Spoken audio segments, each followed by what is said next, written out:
వీధి దీపం పెట్టరు, బ్లీచింగ్ కొట్టరు. పంచాయతీల్లో పడకేసిన పాలన, పాలక వర్గాలు లేక కేంద్ర రాష్ట్ర ప్రభుత్వాల నుంచి విడుదల కాని నిధులు, పారిశుద్ధ్యం ఇతర పనులకు అప్పులతో నెట్టికొస్తున్న కార్యదర్శులు. దొంగ వార్త ఇది, దొంగ వార్త. ఎందుకంటే ఇది గవర్నమెంట్ వేయించిన వార్త. తక్షణమే ఎలక్షన్స్ పెట్టాలి. ఎలక్షన్స్ ఎందుకు లేట్ అవుతున్నాయి? బీసీ రిజర్వేషన్ల అంశంలో లేట్ అవుతున్నది. అది చెప్తారు, అది చెప్పరు.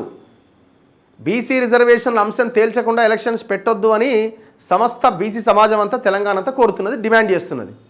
సరే, వాళ్ళు కులగణన అన్నారు, తప్పులో తడకో ఏదో రిపోర్ట్ తయారు చేసారు, డెడికేటెడ్ కమిషన్ వేసారు. ఆ డెడికేటెడ్ కమిషన్ డిసైడ్ చేయాలి రిజర్వేషన్లు ఎంత ఇవ్వాలి అన్నది. మొన్న తీర్మానం చేసారు ఆ కులగణన మీద, దాన్ని కేంద్రానికి పంపిస్తాం అంటున్నారు. ఒకవేళ అది అవ్వకపోతే 42% టికెట్లే కాంగ్రెస్ నుంచి ఇస్తామని ఏదో ముఖ్యమంత్రి నిన్న మొన్న స్టేట్మెంట్ ఇచ్చిండు. వాళ్ళు ఏం చేయబోతున్నారు, ఎట్లా దీన్ని రిజర్వేషన్స్ అమలు చేస్తారనేది చూడాలి రాబోయే రోజుల్లో. మరి ఈ వార్త ఏంది? కేంద్ర రాష్ట్ర ప్రభుత్వాల నిధులు ఎలక్షన్స్ లేకపోతే రావా? మరి ఇంతకాలం ఎట్లా నడుస్తున్నాయి? ఇంతకాలం అంటే వెనక నుంచి వెనక్కి వెళ్ళిపోతాయా నిధులంతా? వచ్చిన నిధులు ఎంతవరకు గ్రామ పంచాయతీలకు ఖర్చు పెడుతున్నారు? ఎన్ని డైవర్ట్ చేస్తలేరు చెప్పండి. ప్రభుత్వాలను పక్కన పెట్టండి, పోయినసారి ఆయన ఉన్నాడా ఈయన ఉన్నాడా పక్కన పెట్టండి. మరి ఆ సర్పంచ్ల బిల్లులు ఎందుకు పెండింగ్లో ఉన్నాయి? కేసీఆర్ ఎందుకు ఇవ్వలే? ఇప్పుడు ఎందుకు ఇవ్వలేకపోతున్నారు? మరి అప్పుడు సర్పంచ్లు ఉన్నారు కదా, సర్పంచ్లుగా వాళ్ళు పనిచేస్తున్నారు కదా అప్పటికి. మరి వాళ్ళ బిల్లులు కూడా ఎందుకు పెండింగ్లో ఉన్నాయి? వాటినేమో డైవర్ట్ చేస్తారు వచ్చిన గ్రామ పంచాయతీ నిధులని. ఇప్పుడు ఈ వార్త ఏంది? ఈనాడైన బాధ ఏంటంటే తక్షణం ఎలక్షన్లు పెట్టాలి. ఫోన్ చేసి చెప్పుంటారు, సార్ ఇగో మనం కొంచెం ఈ వార్త ఇట్లా రాయాలి, ఈ ఎలక్షన్స్ పెట్టకపోతే ఈ ఆగమాగం అయిపోతే గ్రామాలు అని మనం వార్త రాస్తే ప్రజల్లో ఒక రకమైన ఆలోచన స్టార్ట్ అవుతుంది. ఫస్ట్ అయితే ఎలక్షన్లు పెట్టుర్రా భయ అని జనమే అంటారు, గ్రామాలు ఇట్లున్నాయి కాబట్టి అని ఈ వార్తని ఇట్లా వడ్డించి మంచిగా రాసి, ఇది ఒక పెయిడ్ ఆర్టికల్ ఇది. మరి ఇదే ఈనాడు బీసీ రిజర్వేషన్ల గురించి రాస్తుందా? రాయదు. ఎందుకంటే ఆయనకి ఏం సంబంధం రామోజీరావుకి? మొత్తం కొల్లగొట్టిన రామోజీరావు భూములన్నీ బీసీలవే కదా. రామోజీ ఫిలిం సిటీ అంతా ఎస్సీ ఎస్టీ బీసీల భూములే కదా. 3 చెరువులు ఉన్నాయి అందులో. దొంగ.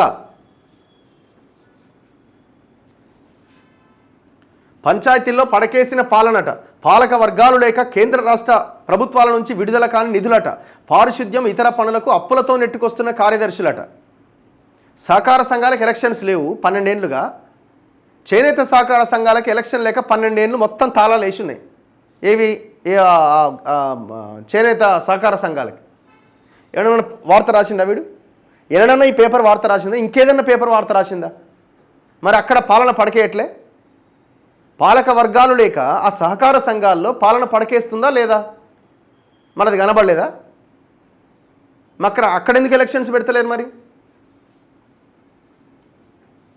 రాష్ట్ర వ్యాప్తంగా మొత్తం 12,769 పంచాయతీలు ఉంటే దాదాపు 80% సమస్యలతో సతమతమవుతున్నాయి. పంచాయతీల్లో పాలక వర్గాల గడువు ముగిసి ఫిబ్రవరి 2వ తేదీకి ఏడాది అయింది. ఎన్నికలు నిర్వహించక కేంద్ర రాష్ట్ర ప్రభుత్వాల నుంచి నిధులు రావట్లే.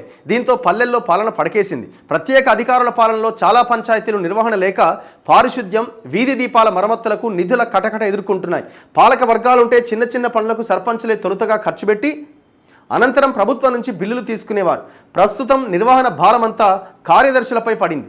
మేజర్ పంచాయతీల్లో నీళ్లు, ఇంటి, ఇతర పన్నుల ద్వారా వచ్చిన ఆదాయాన్ని ఖర్చు పెడుతుంటే 1000 లోపు జనాభా ఉన్న పంచాయతీలకు సొంత ఆదాయం లేకపోవడంతో గతంలో పల్లె ప్రగతి కింద ఇచ్చిన ట్రాక్టర్లు సైతం డీజిల్ లేక మూలకు పడుతున్నాయి.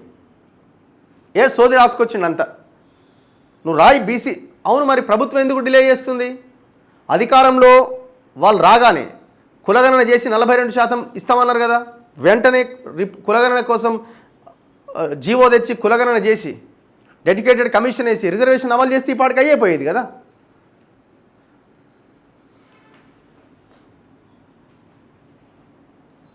నెక్స్ట్ మిగతా వార్తల్లో టెట్లో 83,711 మంది ఉత్తీర్ణత సాధించినట. పేపర్ 1లో 59.48%, పేపర్ 2లో 31.21%. ఫలితాలు విడుదల చేసిన విద్యాశాఖ. టీచర్ ఎంట్రన్స్ టెస్ట్ కదా, సో ఈ విషయంలో ఉపాధ్యాయ అర్హత పరీక్షలో మరి ఇప్పుడు నెక్స్ట్ ఈ టీఆర్టీఆర్ డిఎస్సి ఏదో పేరు ఏదైనా మరి ఆ టీచర్ల నోటిఫికేషన్ ఎప్పుడు వేస్తారు? లాస్ట్ టైం గతంలో కేసీఆర్ 5,000 వేస్తే దానికి ఒక 5,000 6,000 యాడ్ చేసి 11,000 వేసారు. జనాలు ముఖ్యంగా నిరుద్యోగులు మరి దాదాపు 4-5 లక్షల మంది ఉన్నారు. మీరు జంబో డిఎస్సి వేస్తామన్నారు. 25,000తో వేస్తామో 20,000తో వేస్తామన్నారు, 11,000కే పరిమితం చేసిరంటే లేదు మళ్ళీ ఇంకొక 5-6 వేలు వెంటనే వేస్తామన్నారు. మరి ఎప్పుడు వేస్తారు? ఇప్పుడు ఈ వర్గీకరణ అంశం అది కూడా తీర్మానం చేసిరు కాబట్టి తక్షణమే దాన్ని ఇంప్లిమెంట్ చేసి ఈ డిఎస్సి నోటిఫికేషన్ వేసేయండి.